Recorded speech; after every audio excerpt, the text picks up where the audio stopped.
Deuteronomy chapter 10.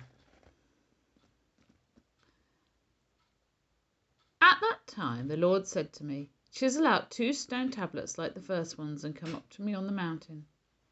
Also make a wooden ark. I will write on the tablets the words that were on the first tablets which you broke. Then you are to put them in the ark." So I made the ark out of acacia wood and chiseled out 2 stone tablets like the first ones, and I went up on the mountain with the 2 tablets in my hands. The Lord wrote on these tablets what he had written before, the 10 commandments he had proclaimed to you on the mountain out of the fire on the day of the assembly. And the Lord gave them to me. Then I came back down the mountain and put the tablets in the ark I had made as the Lord commanded me, and they are there now.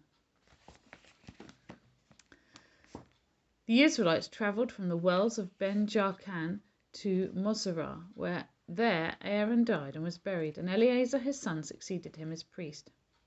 From there they travelled to Godar and on to Jothbathar, a land with streams of water. At that time the Lord set apart the tribe of Levi to carry the ark of the covenant of the Lord, to stand before the Lord, to minister and to pronounce blessings in his name, as they still do today. That is why the Levites have no share or inheritance among their fellow Israelites. The Lord is their inheritance, as the Lord your God told them. Now I had stayed on the mountain for 40 days and 40 nights, as I did the first time, and the Lord listened to me at this time also. It was not his will to destroy you. Go, the Lord said to me, and lead the people on their way, so that they may enter and possess the land that I swore to their ancestors to give them. And now, Israel, what does the Lord your God ask of you but to fear the Lord your God, to walk in obedience to him, to love him, to serve the Lord your God with all your heart and with all your soul, and to observe the Lord's commands and decrees that I am giving you today for your own good? To the Lord your God belong the heavens, even the highest heavens, the earth and everything in it. Yet the Lord set his affection on your ancestors and loved them, and he chose you, their descendants, above all the nations, as it is today. Circumcise your hearts, therefore, and do not be stiff-necked any longer. For the Lord your God is God of gods and Lord of lords, the great God, mighty and awesome, who shows no partiality and accepts no bribes. He defends the cause of the fatherless and the widow, and loves the foreigner residing among you, giving them food and clothing. And you are to love those who are foreigners, for you yourselves were foreigners in Egypt. Fear the Lord your God and serve him. Hold fast to him and take your oaths in his name. He is your praise, he is your God, who performed for you those great and awesome wonders you saw with your own eyes. Your ancestors who went down into Egypt were 70 in all, and now the Lord your God has made you as numerous as the stars in the sky. Chapter 11. Love the Lord your God and keep his requirements, his decrees, his laws, and his commands always. Remember today that your children were not the ones who saw and experienced the discipline of the Lord your God, his majesty, his mighty hand, his outstretched arm, the signs he performed and the things he did in the heart of Egypt, both to Pharaoh, king of Egypt, and to the whole country.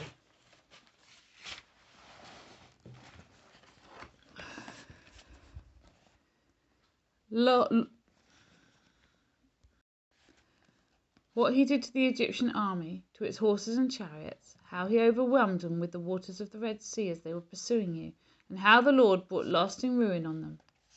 It was not your children who saw what he did for you in the wilderness until you arrived at this place, and what he did to Dathan and Abiram, sons of Eliab the Reubenite, when the earth opened its mouth right in the middle of all Israel, and swallowed them up with their households, their tents, and every living thing that belonged to them. But it was your own eyes that saw all these great things the Lord has done. Observe, therefore, all the commands I am giving you today, so that you may have the strength to go in and take over the land that you are crossing the Jordan to possess, and so that you may live long in the land that the Lord swore to your ancestors to give to them and their descendants, a land flowing with milk and honey. The land you are entering to take over is not like the land of Egypt, from which you have come, where you planted your seed and irrigated it by foot as in a vegetable garden. But the land you are crossing the Jordan to take possession of is a land of mountains and valleys that drinks rain from heaven. It is a land that the Lord your God cares for. The eyes of the Lord your God are continually on it from beginning of the year to its end. So if you faithfully obey the commands I am giving you today, to love the Lord your God and to serve him with all your heart, with all your soul, then I will send rain on your land in its season, both autumn and spring rains, so that you may gather in your corn, new wine and olive oil. I will provide grass in the fields for your cattle, and you will eat and be satisfied. Be careful, or you will be enticed to turn away and worship other gods and bow down to them. Then the Lord's anger will burn against you, and he will shut the heavens so that it will not rain, and the ground will yield no produce, and you will soon perish from the good land the Lord is giving you. Fix these words of mine in your hearts and minds, tie them as symbols on your hands and bind them on your foreheads. Teach them to your children, talking about them when you sit at home and when you walk along the road, when you lie down and when you get up. Write them on the doorframes of your houses and on your gates, so that your days and the days of your children may be many in the land that the Lord swore to give your ancestors, as many as the days that the heavens are above the earth. If you carefully observe all these commands I am giving you to follow, to love the Lord your God, to walk in obedience to him, and to hold fast to him, then the Lord will drive out all these nations before you, and you will dispossess nations larger and stronger than you. Every place where you set your foot will be yours. Your territory will extend from the desert to Lebanon and from the river Euphrates to the Mediterranean Sea. No one will be able to stand against you. The Lord your God, as he promised you, will put the terror and fear of you on the whole land wherever you go. See, I am setting before you today a blessing and a curse. The blessing, if you obey the commands of the Lord your God that I am giving you today. The curse, if you disobey the commands of the Lord your God and turn away from the way that I command you today by following other gods, which you have not known. When the Lord your God has brought you into the land you are entering to possess, you are to proclaim on Mount Gerizim the blessings, and on Mount Ebal the curses. As you know, these mountains are across the Jordan westwards, towards the setting sun, near the great trees of Moreh, in the territory of those Canaanites living in the Arabah, in the vicinity of Gilgal. You are about to cross the Jordan to enter and take possession of the land the Lord your God is giving you. When you have taken it over and are living there, be sure that they obey all the decrees and laws I am setting before you today. Chapter 12. These are the decrees and laws that you must be careful to follow in the land that the Lord, the God of your ancestors, has given you to possess, as long as you live in the land. Destroy completely all the places on the high mountains, on the hills, and under every spreading tree, where the nations you are dispossessing worship their gods. Break down their altars, smash their sacred stones, and burn their Asherah poles in the fire. Cut down the idols of their gods and wipe out their names from those places. You must not worship the Lord your God in their way, but you are to seek the place the Lord your God will choose from among all your tribes to put his name there for his dwelling. To that place you must go. There bring your burnt offerings and sacrifices, your tithes and special gifts, what you have vowed to give, and your freewill offerings, and the firstborn of your herds and flocks. There, in the presence of the Lord your God, you and your family shall eat and shall rejoice in everything you have put your hand to, because the Lord your God has blessed you. You are not to do as we do here today, everyone doing as they see fit, since you have not yet reached the resting place and the inheritance the Lord your God is giving you. But you will cross the Jordan and settle in the land the Lord your God is giving you as an inheritance, and he will give you rest from all your enemies around you, so that you will live in safety. Then to the place the Lord your God will choose as a dwelling for his name. There you are to bring everything I command you, your burnt offerings and sacrifices, your tithes and special gifts, and all the choice possessions you have vowed to the Lord. And there rejoice before the Lord your God. your sons and daughters, your male and female servants, and the Levites from your towns who have no land allotted to them, or any inheritance of their own. Be careful not to sacrifice your burnt offerings anywhere you please. Offer them only at the place the Lord will choose in one of your tribes, and there observe everything I command you. Nevertheless, you may slaughter your animals in any of your towns and eat as much of the meat as you want, as if it were gazelle or deer, according to the blessing the Lord your God gives you. Both the ceremonially unclean and the clean may eat it. But you must not eat the blood, pour it out on the ground like water. You must not eat in your own towns the tithe of your corn and new wine and olive oil, or the firstborn of your herds and flocks, or whatever you have vowed to give, or your freewill offerings or special gifts. Instead, you are to eat them in the presence of the Lord your God at the place the Lord your God will choose. You, your sons and daughters, your male and female servants, and the Levites from your towns. And you are to rejoice before the Lord your God in everything you put your hand to. Be careful not to neglect the Levite, as long as you live in your land. When the Lord your God has enlarged your territory as he promised you, and you crave meat and say, I would like some meat, then you may eat as much of it as you want. If the place where the Lord your God chooses to put his name is too far away from you, you may slaughter animals from the herds and flocks the Lord has given you, as I have commanded you, and in your own towns you may eat as much of them as you want. Eat them as you would gazelle or deer. Both the ceremonially unclean and the clean may eat. But be sure you do not eat the blood, because the blood is the life, and you must not eat the life with the meat. You must not eat the blood. Pour it out on the ground like water. Do not eat it, so that it may go well with you and your children after you, because you will be doing what is right in the eyes of the Lord. But take your consecrated things and whatever you have vowed to give, and go to the place the Lord will choose. Present your burnt offerings on the altar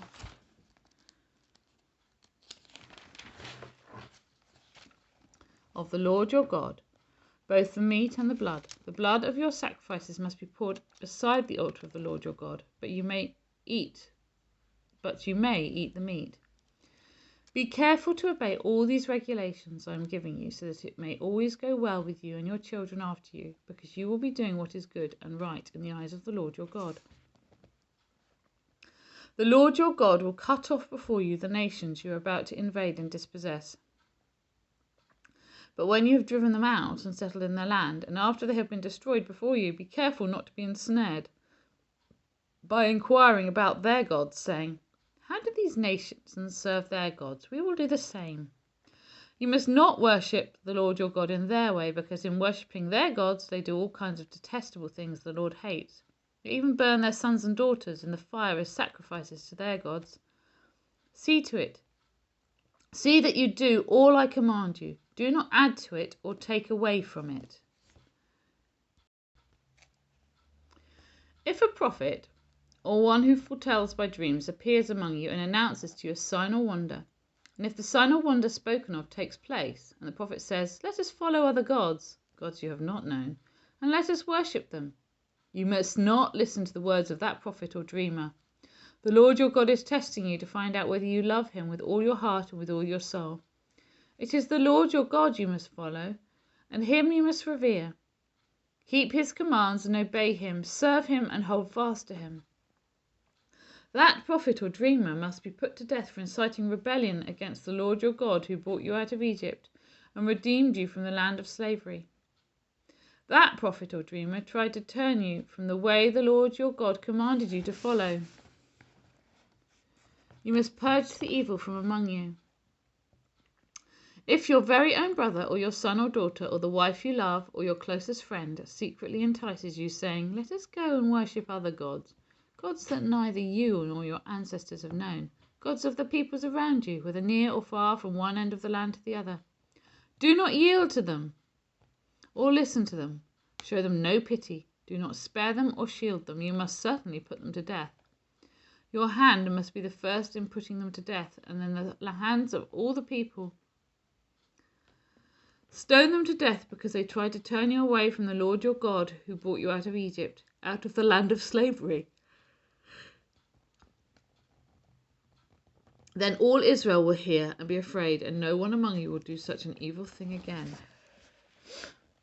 If you hear it said about one of the towns the Lord your God is giving you to live in, that troublemakers have arisen among you and have led the people of their town astray, saying, "Let us go and worship other gods," gods you have not known. Then you must inquire, probe, and investigate it thoroughly. And if it is true, and it has been proved that this detestable thing has been done among you, you must certainly put to the sword all who live in that town. You must destroy it completely, both its people and its livestock.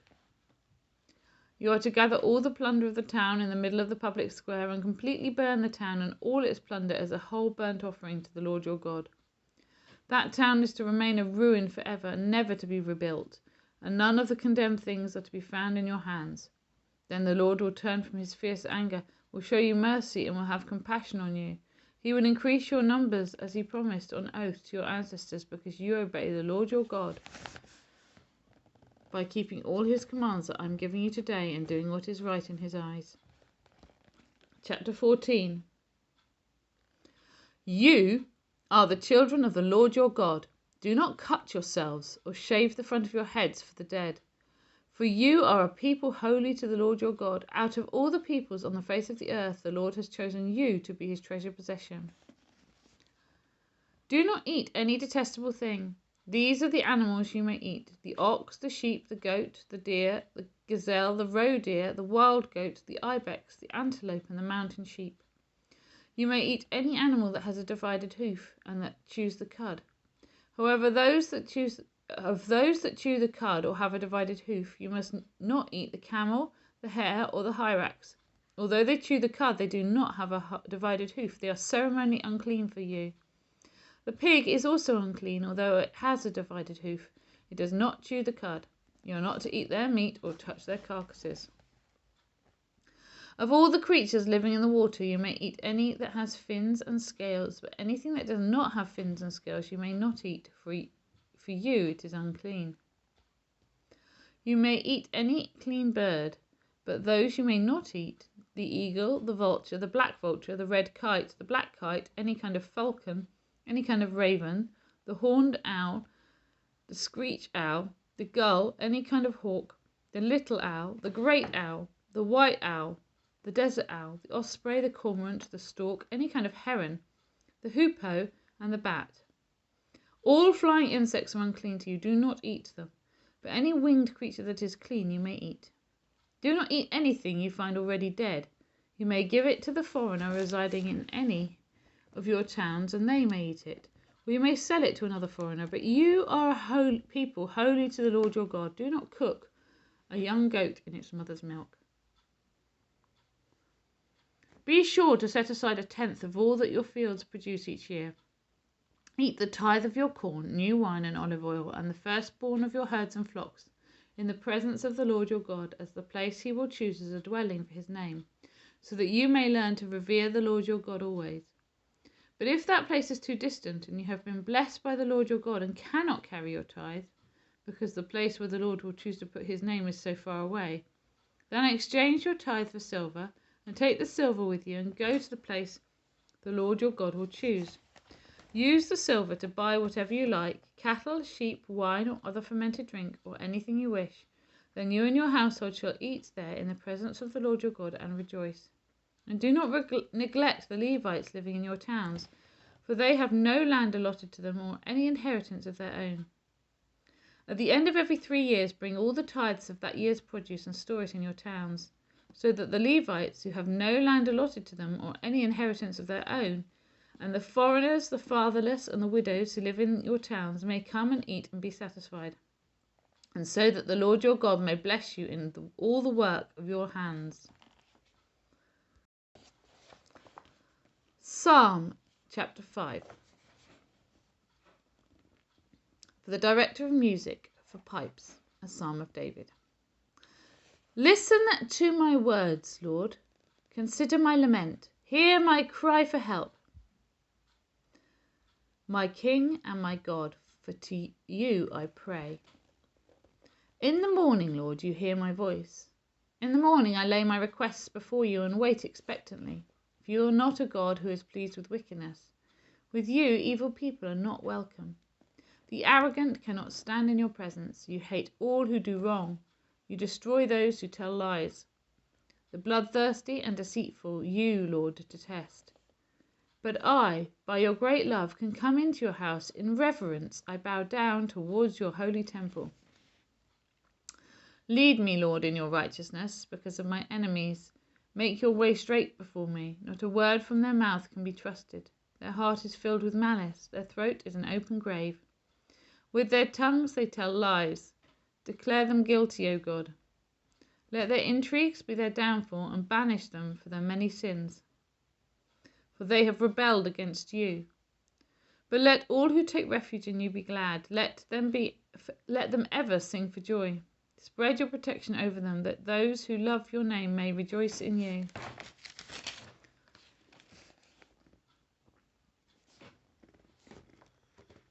Surely, Lord, you bless the righteous. You surround them with your favour as with a shield. Luke chapter 8. After this, Jesus travelled about from one town and village to another, proclaiming the good news of the kingdom of God. The 12 were with him, and also some women who had been cured of evil spirits and diseases.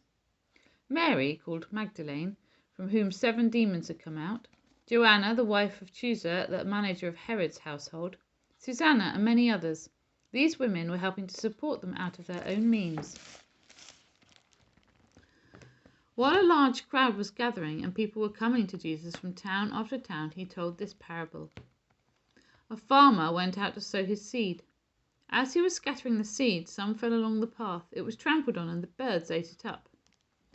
Some fell on rocky ground, and when it came up, the plants withered because they had no moisture.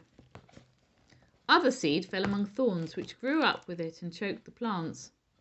Still other seed fell on good soil. It came up and yielded a crop 100 times more than it was sown. When he said this, he called out, "Whoever has ears to hear, let him hear." His disciples asked him what this parable meant. He said, "The knowledge of the secrets of the kingdom of God has been given to you, but to others I speak in parables, so that though seeing they may not see, though hearing they may not understand." This is the meaning of the parable. The seed is the word of God. Those along the path are the ones who hear, and then the devil comes and takes away the word from their hearts, so that they may not believe and be saved. Those on rocky ground are the ones who receive the word with joy when they hear it, but they have no root. They believe for a while, but in the time of testing they fall away. The seed that fell among thorns stands for those who hear, but as they go on their way, they are choked by life's worries, riches and pleasures, and they do not mature. But the seed on good soil stands for those with a noble and good heart who hear the word, retain it, and by persevering produce a crop. No one lights a lamp and hides it in a clay jar or puts it under a bed. Instead, they put it on a stand so that those who come in can see the light. For there is nothing hidden that will not be disclosed, and nothing concealed that will not be known or brought out into the open. Therefore, consider carefully how you listen. Whoever has will be given more. Whoever does not have, even what they think they have, will be taken from them. Now Jesus' mother and brothers came to see him, but they were not able to get near him because of the crowd. And someone told him, "Your mother and brothers are standing outside wanting to see you." He replied, "My mother and brothers are those who hear God's word and put it into practice."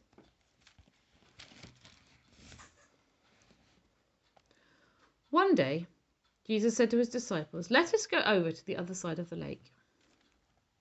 So they got into a boat and set out. As they sailed, he fell asleep. A squall came down on the lake, so that the boat was being swamped and they were in great danger. The disciples went and woke him, saying, "Master, Master, we're going to drown." He got up and rebuked the wind and the raging waters. The storm subsided and all was calm. "Where is your faith?" he asked his disciples. In fear and amazement they asked one another, Who is this? He commands even the winds and the water, and they obey him." They sailed to the region of the Gerasenes, which is across the lake from Galilee.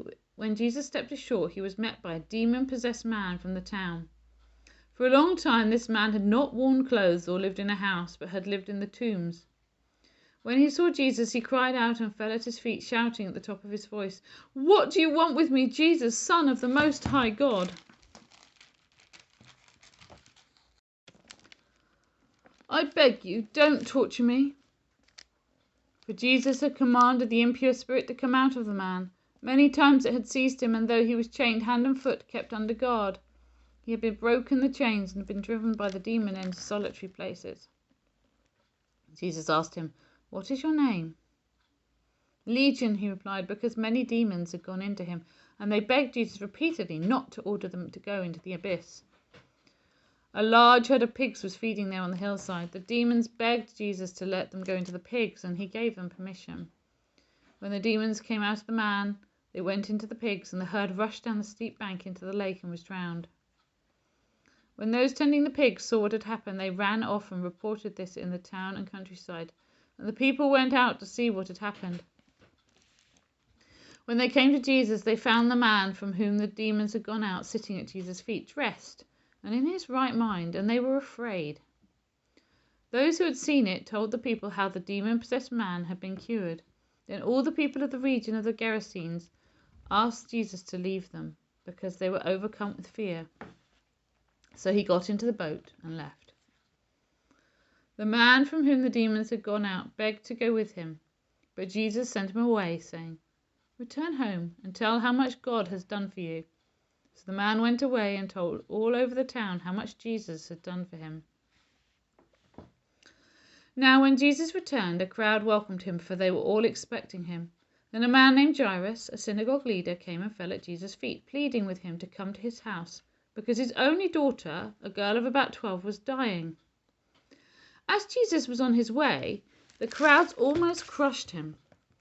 And a woman was there who had been subject to bleeding for 12 years, but no one could heal her. She came up behind him and touched the edge of his cloak, and immediately her bleeding stopped. "Who touched me?" Jesus asked. When they all denied it, Peter said, "Master, the people are crowding and pressing against you."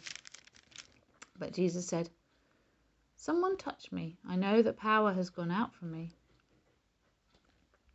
Then the woman, seeing that she could not go unnoticed, came trembling and fell at his feet. In the presence of all the people, she told why she had touched him and how she had been instantly healed. Then he said to her, "Daughter, your faith has healed you.